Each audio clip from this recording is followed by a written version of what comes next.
বাজান মাসুক মাওলার নাম যতবার শোনে ততই তার কাছে মধুর মতো লাগতে আছে। মুসাফির, আর একবার আমার মাসুক মাওলার নামে একটু শোনাও। হুজুর, বিনিময় কি দেবেন? কলে আমার হাজার হাজার উট সব তোমাকে আমি দান কইরা দিলাম। আবার ডাক দিয়ে বলে আল্লাহু কারীম। যত বলে ততই তার কাছে আরো মজা মজা লাগে, কারণ মোহাব্বতি লোকের নাম অন্যের মুখে শুনতে আরো ভালো লাগে। বাজার এখন বলতে বলতে তার সব মাল সম্পদ দেওয়া হয়ে গেল। আবার একটু শোনাও, এর বিনিময় কি দেবেন? আমার তো আর কিছু নাই, আমি তোমার সঙ্গে ওয়াদা করতেছি, আমি ইব্রাহিম যতদিন বাইচা থাকবো ততদিন আমি তোমার গোলামি করতে থাকবো। তবু তুমি একটু আমার মাসুক মাওলার নাম শোনা। তখন ফেরেশতা বলতেছে, হুজুর, আমি কোন রাস্তার ফকির মুসাফির না, আমি মাওলার ফেরেশতা ছিলাম আপনার কাছে পরীক্ষার জন্য। শোনেন শোনেন, আপনার মাসুক মাওলার নাম যত মনে চায় শোনেন। বাজান তখন আল্লাহর নাম মন মতো শুনাইল। বাজান বাজান যার কলব স্বচ্ছ তার মালিকের নাম শুনতে মজা লাগে। জোরে বলে কথা ঠিক না বেঠি? এখানে অনেক আসতে পারে নাই, দিনী আলোচনায় শোনার জন্য তাদের গুরুত্ব আসে নাই। না আসার কারণ কি? বুঝের অভাব। কিসের অভাব? এই এখন বুঝের অভাব। এখন বুঝবে কারা? বলেন যারা মানুষ, বলেন বুঝবে কারা? আর যারা মানুষের সুরাতে পশুর চেয়েও খারাপ, এরা কিন্তু বুঝবে না। বুঝবে? একটা উদাহরণ ধরে বুঝবে। এই আল্লাহর বান্দারা, আবু জাহাল নাম শুনছে? উতবা সাহেব আবু লাহাবের নাম শুনছে?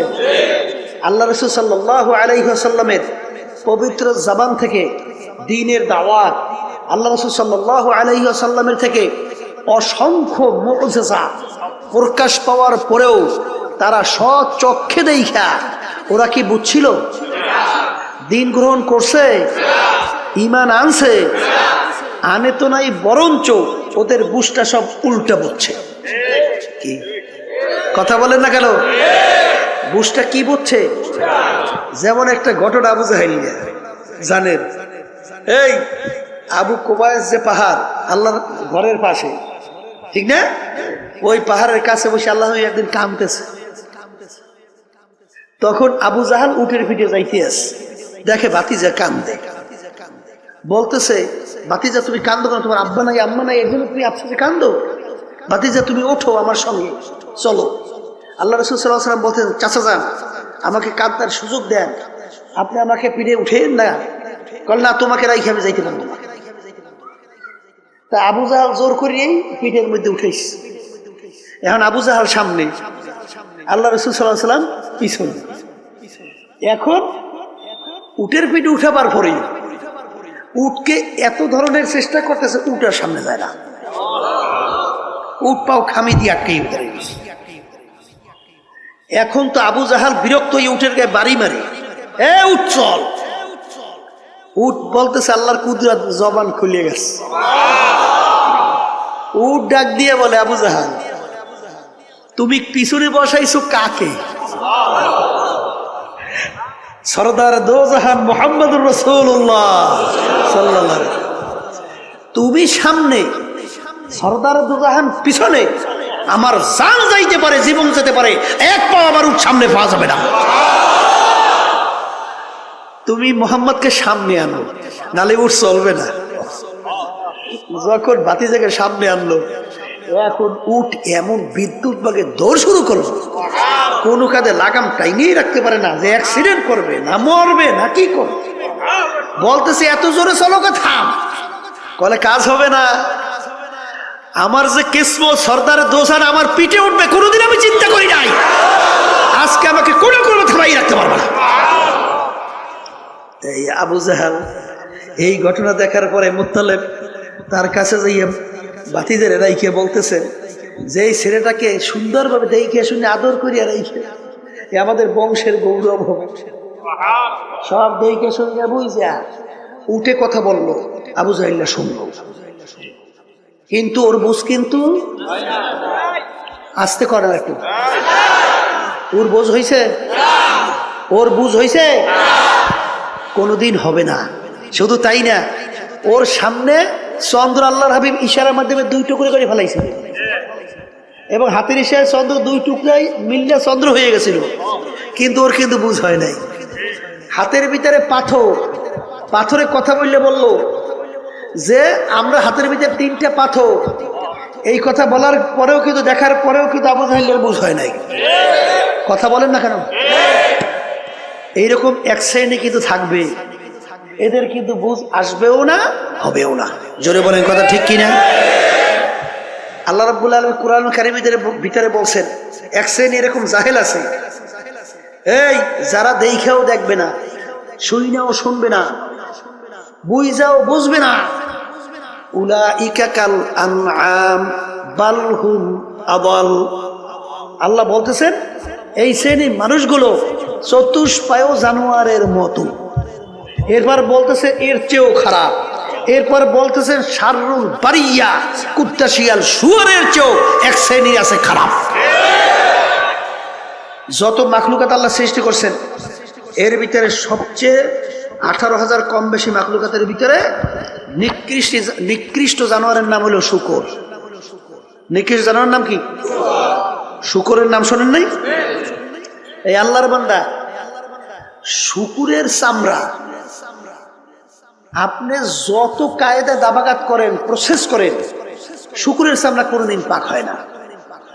কুকুরের চামড়াও কিন্তু আপনি দাবাগাত করার পরে, প্রসেস করার পরে পাক হয়, কিন্তু শূকরের চামড়া কিন্তু কোনোদিন পাক হয় না। আর একটা চামড়া আছে মানুষের চামড়া, শরীরে থাকলে পাক, বাহিরে গেলে না পাক। কথা বোঝেন?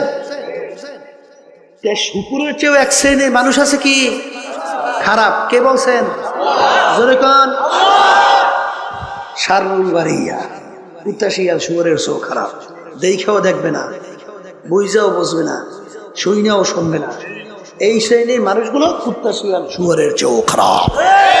কথা ঠিক? এই জন্য আমার বাজানদেরকে বলবো, বোঝার জন্য আমি সংক্ষেপে 2-1টা আলোচনা করি। কোরআনুল কারীম আমাদের মাঝে এখনো আছে? মুখ খুলে কথা বললেন, নাহলে ভিতরে ঢুকবে কিভাবে? লক্ষ লক্ষ কিতাব, বই, পুস্তক। আল্লাহর বান্দারা আমাদের মাঝে আছে না নাই? আছে। সংক্ষেপে বলি, যারা একটু ইংরেজি বাংলায় শিক্ষিত হইয়া ধরাকে সরা জ্ঞান মনে করেন না, ওলামায়ে কেরামদেরকে গালি দেন, সুযোগ পাইলে মারতেও চান। কথা বলেন না কেন? এবং বিভিন্ন সময় গালিও দেন। আবার মাঝে মধ্যে আরেকটু বাইরে বলে ওলামায়ে কেরাম হুজুর সমাজের ফেজা বোঝা। জোরে বলেন নাউজুবিল্লাহ। আবার আরেকটু বাইরে কয় হুজুর এই দেশটারে খাইলো। আছে না? আল্লাহর বান্দারা, দেশের প্রেসিডেন্ট থেকে শুরু কইয়া এলাকার চৌকিদার পর্যন্ত কোন পদে কোন জায়গায় হুজুরের আছে? কথা কইয়েন। দেশ চালানোর কোন ক্ষেত্রে হুজুরের আছে? তা দেশ চালাইলো ওরা, দেশ হুজুরেরা খাইলো কেমনে? হ্যাঁ, দেশ চালাইলো খাজুরেরা, দেশ চালাইলো কারা? দেশ হুজুররা খাইলো কেমনে? দেশ যে কারা খাইছে হ্যাঁ, তো আমরা পেপার পত্রিকা বিভিন্ন কায়দায় দেখলি বুঝি। শুধু দেশ খায় না, খাইয়ে যোগাযোগ বানাইছে, ঠিক না? আর কত বড় নিকৃষ্ট, গিনফি তো নাই। রিক্সাওয়ালা আমার বাজানরা রাস্তায় রিক্সা চালায়, মাথার ঘাম গরমে পায় পড়ে। এই রিক্সারও একটা ভ্যাট ট্যাক্সের টাকা সরকারি ফান্ডে জমা হয়। এই পশু মার্কারা আজকে ক্ষমতার বলে এই টাকাটা পর্যন্ত সরকারি ওরা লুটপাট করে খায়। আবার বলে আমি অমুক, আমি সমুক। তুমি কিসের অমুক সমুক? তুই একটা নিকৃষ্ট। তোর সে নিকৃষ্ট দ্বিতীয় আর দুনিয়ায় থাকতে পারে না। মনে করে তুই অমুক টমুক সমুক, তুই আবু জাহিলের মতো। আবু জাহাল শব্দের অর্থ মূর্খের বাপ, মূর্খের বাপ শব্দের অর্থ কি? কোন বাপ তার সন্তানের নাম মূর্খের বাপ রাখে না। ইতিহাস পড়লে দেখবে যে তার উপাধি ছিল আবুল হেকাম, বুদ্ধিমানের বাপ, কিন্তু আল্লাহ এবং আল্লাহ রসুল তার উপাধি দিছে কইতে পারেন না মূর্খের বাপ। কারণ কি? দুনিয়া স্থায়ী না ক্ষণস্থায়ী? আখেরাত। তাই যে ক্ষণস্থায়ী জিন্দেগির পিছনে পড়ে আখেরাতের স্থায়ী জিন্দেগি ধ্বংস করবে সে জ্ঞানী না বোকা? এই বোকাদের নেতৃত্ব দেয় আবু জাহাল মার্কায়রা। এই জন্য আল্লাহ এবং আল্লাহ রসুল ওর নাম রাখছে আবু জাহাল, মূর্খের বাপ। ঠিক কিনা? ওর তো খবর নাই ও যে মূর্খের বাপ হইয়া ও যে আবু জাহাল মার্কা হইয়া রয়েছে, এ খবর ওর নাই। মানে কথা ঠিক কিনা? এই জন্য যারা মানুষ, আমি আগেই বলছি, ইল্লা মান আতাল্লাহ বিকলবিন সালিম। বাজান, চোখ, কান, নাক, হাত, অন্য অন্য অঙ্গ প্রত্যঙ্গ, এটা কি মানুষ বলে না? এটা কি মানুষ বলে? কথা কন না কা? যদি এইটাই মানুষ হইতো, দেখবেন সমাজের ভিতরে এক শ্রেণী মানুষ ওর অত্যাচারে, ওর আচার আচরণে, এই ওর বিভিন্ন জুলুমে মানুষ অতিষ্ঠ হইয়া এক পর্যায়ে মন্তব্য করে যে ওই লোকটা কুত্তার চেয়েও খারাপ করে। আছে? আবার এক শ্রেণী মানুষ দেখবেন তাদের আচার আচরণ এত ভালো, তাদের ব্যবহার এত ভালো, মানুষ এক পর্যায়ে তাদের ব্যবহারে খুশি হইয়া মন্তব্য করে লোকটার চরিত্র ফেরেশতার মতো। আচ্ছা বলেন, যার ব্যাপারে বলছে কুত্তার চেয়ে খারাপ, ওর হাত কয়টা? আর যাকে বলছে ফেরেশতার মতো, ভালো করে বোঝেন, ভালো করে বোঝেন। এই যারে বলছে কুত্তার চেয়ে খারাপ, ওর পাও কয়টা? আর যাকে বলছে ফেরেশতার মতো, কোন অঙ্গ প্রত্যঙ্গে পার্থক্য কি আছে? তাহলে কোন জায়গায় যেন একটা পার্থক্য আছে? বলেন বলেন, কোন জায়গায় যেন একটু? সেই পার্থক্য হলো কলবের পার্থক্য। সবাই জোরে বলেন সুবহানাল্লাহ। কিসের পার্থক্য? এই বাজান। আর আল্লাহ রাব্বুল আলামিন এই যে কোরআনুল কারীমে আমি আয়াত শরীফ তেলাওয়াত করেছি, এই আয়াতের ভিতরে আল্লাহ রাব্বুল আলামিন বেহেশতে যাওয়ার জন্য শর্ত লাগাইছেন। কি শর্ত? যার কলব পরিচ্ছন্ন হবে, যার কলব সুস্থ হবে, যার কলব ভালো হবে, সেই একমাত্র আমার বেহেশতে জায়গা পাবে। আর যার কলব পরিচ্ছন্ন হবে না, যার কলব রোগাগ্রস্ত হবে, আল্লাহ রাব্বুল আলামিন বলছেন ওর জন্য হসপিটাল রাখলাম আমি জাহান্নাম। সবাই জোরে বলেন নাউযুবিল্লাহ। এখন আমার বাজানদেরকে বলবো, এই কলব পরিষ্কার না কইরা যদি কেউ আল্লাহর দরবারে হাজিরা দেন, বেহেশতে যাইতে পারবে? তাহলে আল্লাহর কালাম মিথ্যা হয়ে যায় না? কি জোরে কর না? হয় কি হয় না? এখন কলব পরিষ্কার করবেন কেমনে? কলবের রোগটা কি এইটা বোঝা লাগবে। এটা কি? এটা কি লাগবে? বাজার আপনার জ্বর হইয়া জিহ্বা নষ্ট হয়ে গেছে, যত ভালো খাদ্য আপনার সামনে নিয়ে আসা হোক না কেন, ওই খাদ্য কিন্তু আপনার কাছে ভালো লাগবে না। মুখের ভিতরে দেবে, বলবে কি খাদ্য নিয়ে আসছো? তিতা। কি? এই আল্লাহর বান্দারা, পর্দা আলে মা বোনেরা, এটা কি খাদ্যের দোষ না তোমার জিহ্বার দোষ? যদি তুমি ঘাউরমি কইরা বলো আমার জিহ্বা ভালো আছে, খাদ্য নষ্ট হয়ে গেছে, তখন তোমার কপালটা পড়ছে। কপালটা।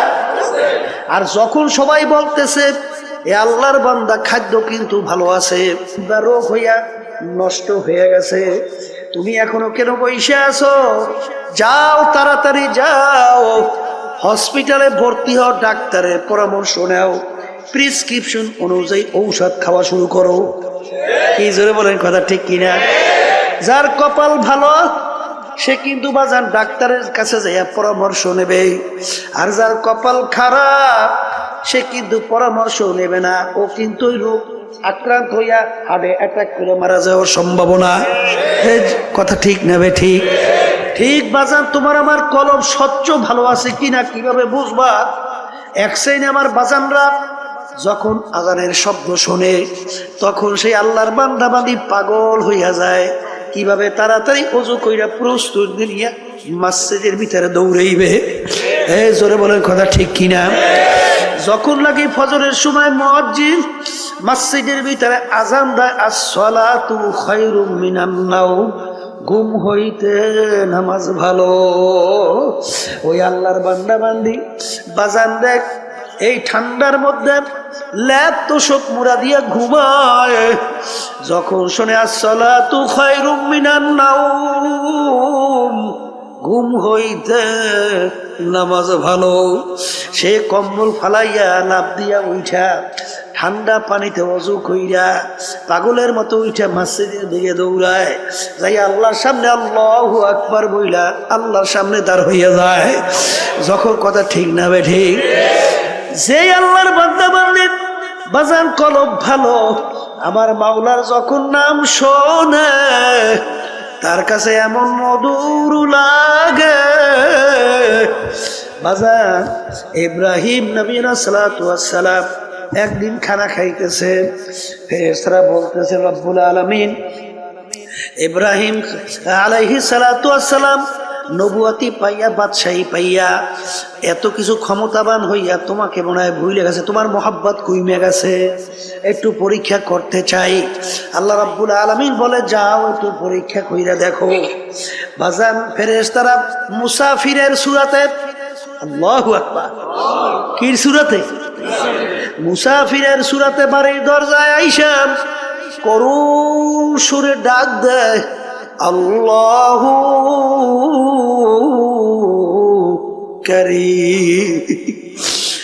ইব্রাহিম আলাইহিস সালাতু ওয়াস সালাম খানা খায়, যখন তিনি শুনলেন আল্লাহু কারীম, বাজান পাগলের মতো হয়ে গেছে। আমার মাশুক মাওলার নাম কে উল্লেখ করলো, কে আমার মাশুক মাওলার নাম নিল। ভাত খানা পাশে রাখিয়া পাগলের মতো দৌড় মারলো, দৌড় দিয়া বাড়ির দরজায় দেখে মুসাফির রাস্তার পথিক, বলে ভাই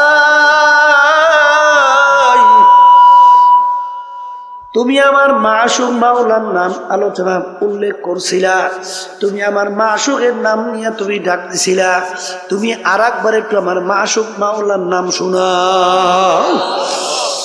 পথিক বলতেছে হুজুর আমি একবার বলছি, আর একবার যদি আপনার মাশুক মালিকের নাম শোনাই আপনার বিনিময়ে আপনি আমাকে কি দেবেন? কলে আমার হাজার হাজার দুম্বা সব তোমাকে আমি দান করিয়া দিলাম, একবার একটু শোনাও। আবার মুসাফির করুণ সুরে ডাক দিয়ে বলে আল্লাহু কারীম। বাজান মাশুক মাওলার নাম যতবার শোনে ততই তার কাছে মধুর মতো লাগতে আছে। বাজান আপনি যাকে মোহাব্বত করেন তার কথা যত বারবার তোমার সামনে আলোচনা করা হয় তোমার কাছে ততই ভালো লাগে। ঠিক আল্লাহ তো দাবি করছে না, ওয়াল্লাযীনা আমানু আশাদ্দু হুব্বান লিল্লাহ, যারা মুমিন সব জিনিসের চেয়ে আমি মালিককে বেশি মোহাব্বত করে। বলে হুজুর মুসাফির আর একবার আমার মাশুক মাওলার নামে একটু শোনাও। হুজুর বিনিময় কি দেবেন? কলে আমার হাজার হাজার উট সব তোমাকে আমি দান কইরা দিলাম। আবার ডাক দিয়ে বলে আল্লাহু কারীম। যত বলে ততই তার কাছে আরো মজা মজা লাগে, কারণ মোহাব্বতি লোকের নাম অন্যের মুখে শুনতে আরো ভালো লাগে। বাজারে এরকম বলতে বলতে তার সব মাল সম্পদ দেওয়া হয়ে গেল। আবার একটু শোনাও, এর বিনিময় কি দেবেন? আমার তো আর কিছু নাই, আমি তোমার সঙ্গে ওয়াদা করতেছি আমি ইব্রাহিম যতদিন বাইচা থাকবো ততদিন আমি তোমার গোলামি করতে থাকবো। তবু তুমি একটু আমার মাশুক মাওলার নাম শোনা। তখন ফেরেশতা বলতেছে হুজুর আমি কোন রাস্তার ফকির মুসাফির না, আমি মাওলার ফেরেশতা আসছিলাম আপনার কাছে পরীক্ষার জন্য।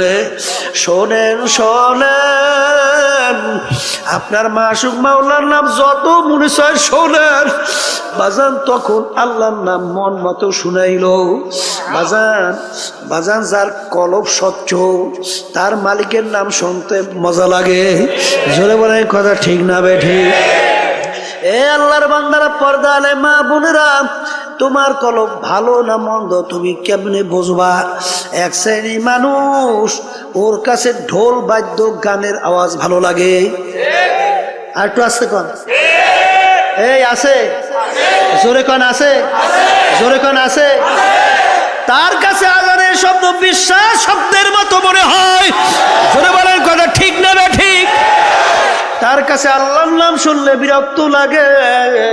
তখন বুঝতে হবে বাজান এটা কিন্তু নামাজের দোষ না, আল্লাহর নামের দোষ না, আজানের দোষ না, তোমার কলবটা নষ্ট হয়ে গেছে। তোমার কলব কি হয়েছে? এটা মুখ খুলে বলেন, কলব কি হয়েছে? এখন এই কলব নষ্ট অবস্থায় তুমি যদি দুনিয়া থেকে বিদায় নিয়ে কবরে যাও, আমার মাওলার বেহেশতে যাওয়া যাবে? হ্যাঁ, বেহেশতে যাওয়া যাবে? আবার জোরে কাজ যাবে? এখন বাজান তোমার কাছে নামাজ ভালো লাগে না, আল্লাহর জিকির ভালো লাগে না, তোমার কাছে আজানের শব্দ ভালো লাগে না, এটা কিন্তু আজানের দোষ না, নামাজের দোষ না, এটা কিন্তু তোমার কলবের দোষ। এখন এই কলবের ভিতরে রোগ আইসা গেছে, এখন কলবের চিকিৎসা করা লাগবে কি লাগবে না? সবাই কন নাই? কলবের চিকিৎসা লাগবে, লাগবে, লাগবে। এখন এই কলবের চিকিৎসার জন্য MBBS FRCS ডাক্তার তাদের কাছে যাইবেন না? হ্যাঁ, তারা কলবের চিকিৎসা করতে পারবে? এই কলবের চিকিৎসককে, কলবের চিকিৎসক হলো হক্কানি উলামায়ে কেরাম, হক্কানি পীর বুজুর্গেরা। কি কথা কয় না দেখি? এখন এই আল্লাহ খাস বান্দাদের কাছে, হক্কানি আলেমদের কাছে যাওয়ার পরে আপনার অবস্থা দেখার পরে বলবে বাজান তুমি এইটা করো, এইটা কইরো না। কথা কয় না? তুমি এইভাবে চলো, এইভাবে চইলো না। যারা আল্লাহর খাস বান্দাদের হুকুম ঠিক মতো মানতে পারবে, আল্লাহ রাসূল সাল্লাল্লাহু আলাইহি ওয়াসাল্লাম একদিন বসা এক সাহাবী এসে বলতেছেন, ইয়া রাসূলুল্লাহ, ইয়া হাবিবাল্লাহ, আপনি আমাকে কিছু আমলের কথা আপনি বইলা দেন, যেই আমল করার মাধ্যমে আমি নাজাত পাইয়া জান্নাতে যাইতে পারবো। তাহলে বোঝা গেল সাহাবীর আগেই সে ঈমানদার ছিল, ঈমান আনছিল। কথা ঠিক? আল্লাহ রাসূল সাল্লাল্লাহু আলাইহি ওয়াসাল্লাম তাকে নামাজ সহ বিভিন্ন আমলের কথা বাতাইলেন। সাহাবী বলতেছেন, ইয়া রাসূলুল্লাহ, ইয়া হাবিবাল্লাহ, আপনি সাক্ষী থাকেন, আপনি যেইভাবে আমাকে বলছেন আমি হুবহু এইভাবেই পালন করব, একটু বাড়াবো না, একটু কমাবো না। যখন এই কথা বললে আল্লাহর বান্দারা না করলো, আল্লাহ রাসূল সাহাবায়ে কিরামদেরকে বললেন, তোমরা যদি বেহেশতি লোক দেখতে চাও তাকে ইঙ্গিত করিয়া বললেন তাকে দেইখা না। আল আমরু ফাওকাল আদাব, আদবের ভিতরে সবচেয়ে বড় আদব হলো কথা মানা। আদবের ভিতরে সবচেয়ে বড় আদব কি? হ্যাঁ, আর বেয়াদব মাহরুমে গাশত আজ ফজলহ, আর যে নাকি বেয়াদব হয়, কথা মানে না, আল্লাহর রহমত থেকে বঞ্চিত হয়। কথা ঠিক? এখন আবার কথা কইয়েন এক শ্রেণী কিন্তু বর্তমানে ফতুয়া দেয়, এখন আমরা দেবো কি? এখন তারিখ কেমন আরো ফতুয়া দেওয়া শুরু করছে। নামাজ নাই, রোজা নাই, খারাই ঘেরাইয়ে মতে, তারাও এখন ফতুয়া দেয়। কি আমি ভুল বলছি? হ্যাঁ, ঠিক মতো আলিফ উচ্চারণ করতে পারে না, ঠিক মতো সূরা ফাতিহাটা সহিভাবে তেলাওয়াত করতে পারে না, এরাও এখন ফতুয়া দেওয়া শুরু করছে। আছে না নাই? কে আপনারা বাংলাদেশে আধুনিক যুগে বুঝি টের পান না? ট্রাক্টর পান না? কি ট্রাক্টর পান না? গেছে পাইছেন না? হ্যাঁ, ফতুয়া দেওয়া শুরু করছে। ফতুয়া মানে মতামত, মতামত দেবে কোরআন এবং হাদিসের সঙ্গে না মিললে মেলা লাগবে না, না তোমার নিজের মতামত। হ্যাঁ, ফতোয়া মানে রায় প্রদান করা। আপনি রায় দেবেন কোরআন এবং হাদিসের বাইরে না কোরআন এবং হাদিস অনুযায়ী? হ্যাঁ, মেলা লাগবে না? না লাগবে না? এর বর্তমানে একদল ভাই এসে ফতুয়া দেয়। আল্লাহ মাফ করেন, আল্লাহ আপনি মাফ করে দেন। আল্লাহুম্মা আমিন। এই জন্য আমার বাজানদেরকে বলবো, বাজান আমাদের এই তরিকার নাম হলো সিস্তিয়া সাবিরিয়া তরিকা। এই তরিকার 5টা ঔষধ আছে। আমার আব্বাজান দাদাজান বাজান চ্যালেঞ্জ করে বলতেন, বাজান তোমাদের সঙ্গে কোনো ঝগড়া নাই, মারামারি নাই, কাটাকাটি নাই, তোমরা কিছুদিন ঠিক মতো ঔষধ পালন করে দেখো, দেখবা তোমার আমার আগে নামাজ ভালো লাগতো না, এখন আজান দিলে আল্লাহর ফজল করবে, নামাজ পড়ার জন্য পাগল হইয়া যায়। আগে রোজা ভালো লাগতো না, এখন জীবন গেলেও রোজা ছাড়তে পারে না। আগে মিথ্যা কথায় অভ্যস্ত, এখন আল্লাহর ফজলে জীবন গেলেও মিথ্যা কথা বের হয় না। আগে বিভিন্ন জুলুমের ভিতরে লিপ্ত ছিল, এখন আল্লাহর ফজল করমে জুলুমের কাছেও যায় না। আপনাদের এলাকায় 2-1 জন নাই? এই 1 2 জন, হাজার হাজার, কথা বলেন না। আর বাজানদেরকে বলবো, যদি আল্লাহর কুতুব চরমুনাইর এই তরিকার এই প্রেসক্রিপশন আপনার কাছে ভালো না লাগে, বাজান যে কোনো একজন হক্কানি আলেম, একজন হক্কানি পীর বুজুর্গ, একখানি বাজান সহি তরিকার উপরে কোরআন এবং হাদিস অনুযায়ী আপনাকে রাস্তা যারা বাতাইবে, আমাদের উদ্দেশ্য হইল কলবের রোগ সাইরা, চোখে পানি নিয়ে আল্লাহর হুকুম নবীর তরিকা অনুযায়ী চইলা, তারপর কলবকে স্বচ্ছ কইরা মাওলার দরবারে হাজির হওয়া। কি জোরে বলার কথা ঠিক কিনা? কলবের রোগের ভিতরে উল্লেখযোগ্য একটা রোগের নাম বলে হিংসা। হিংসা কাকে বলে? পরে উন্নতি দেখে সহ্য করতে না পারা, পরে উন্নতি দেখে সহ্য করতে না পারা, এইটার নাম কি? হিংসা। আর একটা রোগের নাম হলো তাকাব্বুরি। তাকাব্বুরি হলো সমস্ত এই রোগের মূলের ভিতরে মাথার রোগ হলো তাকাব্বুরি। মানে আমি ভালো, আমি বড়, আমি অমুকের সে ভালো, আমি অমুকের সে বড়, কথা ঠিক কিনা? একটা নম্বর রোগের নাম হইল হুব্বে যা হুব্বে মাল, মালের মহব্বত, সম্মানের মহব্বত আছে, পদের মহব্বত আছে, কথা কন না কা? এই রোগগুলো অন্তর থেকে দূর করা লাগবে। কেমনে দূর করতে হইবে? এই যখন নাকি হক্কানি তরিকে আল্লাহর কুতুবদের কাছে যাবেন, তখন দেখবেন আল্লাহর ফজল করবে আপনাকে ঔষধ কোরআন এবং হাদিস অনুযায়ী বাতাইয়ে দেবে। আপনি পালন করলেই আল্লাহর ফজলে দেখবেন দিন আর দিন আপনার দিল আল্লাহর ফজলে স্বচ্ছ হইতে থাকবে। এর হাজার হাজার প্রমাণ বাংলাদেশ তামাম দুনিয়ার ভিতরে আছে না নাই? আছে, আছে। আমার ভাইদেরকে বলবো, পর্দা আলে মা বোনদেরকে বলবো, এক শ্রেণী আমার বাজানরা আছে কোরআন এবং হাদিসের সঙ্গে মেলে বা না মেলে, তারপরেও সেই পথ সেই মত ছাড়তে পারে না। যেরকম আছে না?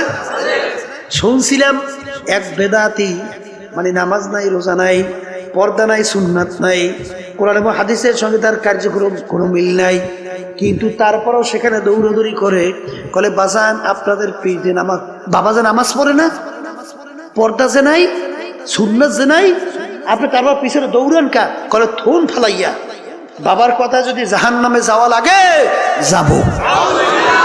জোরে চিৎকার মেরে বলে নাউজুবিল্লাহি মিন যালিক। এই ব্যাপারটা কেমন বুঝলেন? ব্যাপারটা তো সহজ মনে করিয়েন না। জাহান্নামে যাওয়া লাগলে যাইবে, ব্যাপারটা তাহলে বোঝা গেল যে তার স্বাভাবিক সেন্স নাই, তার স্বাভাবিক ব্রেনটা নাই, তাকে জাদুর মাধ্যমে ব্রেনকে বিভিন্ন কায়দায় উল্টেই ফুলটেই ফেলাইছে। আর হাদিসের ভিতরে আসছে, আল্লাহ রাসূল সাল্লাল্লাহু আলাইহি ওয়াসাল্লাম বলছেন, আস-সিহরু হাক্কুন, জাদু সত্য। যখন তুমি দেখবা, এই মিয়া আপনার চোখের ডাক্তার, চোখের রোগ হইছে, আপনি কি চোখের ডাক্তারের কাছে যাইবেন না পেটের বিশেষজ্ঞের কাছে যাইবেন? আপনার পেটের রোগ হইছে, পেট বিশেষজ্ঞের কাছে যাইবেন না চোখ বিশেষজ্ঞের কাছে যাইবেন? হ্যাঁ, আচ্ছা আপনি বেহেশতে যাইবেন, জাহান্নামের পথ কোনটা, বেহেশতের রাস্তা কোনটা? এটা কোরআন এবং হাদিসের বাহিরে কোনো বেহেশত এবং জাহান্নামের রাস্তা আছে? আচ্ছা, এই সম্পর্কে ডাক্তার কারা? হক্কানি ওলামায়ে কেরাম না বিভিন্ন কায়দায় ইংরেজি ফরণ্যারা? কথা কয় না? হ্যাঁ, যারা নাকি বিভিন্ন ইংরেজি ফরিয়ে টরিয়ে বিভিন্ন মাঝে মধ্যে একটু ভতুয়া দেয়, বিভিন্ন কায়দা কায়দায় আপনাকে জান্নাতে নিয়ে যাই চায়, তাইলে রুগীও মরবে, হেডাও মরবে। কি কথা কন না কা বুঝা পাবারাই তুই অত সহজ না বাজার ব্যাপার কিন্তু বড় কঠিন অত সহজ আপনি যাইতে হবে কোরআন এবং হাদিস বুঝুন না বিশেষজ্ঞর কাছে যাইতে হবে তারপরে আপনি যদি না যান তারপরে যদি সেই বাবাদের কাছে যান সেই মুরব্বীদের কাছে যাইয়া কোরআন এবং হাদিসের সঙ্গে সাহাবায়ে কেরামদের সঙ্গে মিলুক বা না মিলুক তারপরে আপনি দৌড়দৌড়ি করতেছেন তাহলে বুঝতে হবে আপনার জেহেন ঠিক নাই তাহলে জাদুর মাধ্যমে আপনার জেহেনকে পরিবর্তন ঘটাই বলাইছে